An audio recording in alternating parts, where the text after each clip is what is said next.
নমস্কার বন্ধুরা, আমি এখন খেতে বসেছি। তবে আপনাদের সাথে আমি একটা নতুন রেসিপি আমি শেয়ার করছি। হ্যাঁ, বাঁধাকপি কেটেছিলাম, হঠাৎ মনে পড়লো বাঁধাকপির ঘন্ট করেছি বলে, তখন হঠাৎ মনে পড়েছে কি আমি আজকে বাঁধাকপির পাতুরি করি। তো আপনারা এই বাঁধাকপির পাতুরিটা দেখে নেন কেমন হয়েছে। তবে নতুন রেসিপি। হ্যাঁ, তবে আমি থালটা বেড়ে নিয়েছি।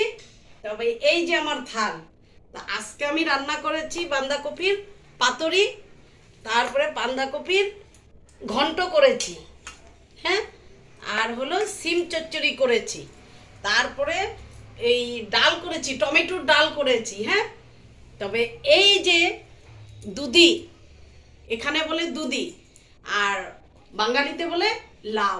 তো লাউয়ের ভিতরে আমি এমন একটা পুর ঢুকিয়েছি, পনির দিয়ে লাউয়ের পুরটা ঢুকিয়েছি। তো তারপরে খেয়ে দেখবেন কেমন হয়েছে, শেয়ার করবেন, লাইক করবেন, কমেন্টস করবেন। নমস্কার।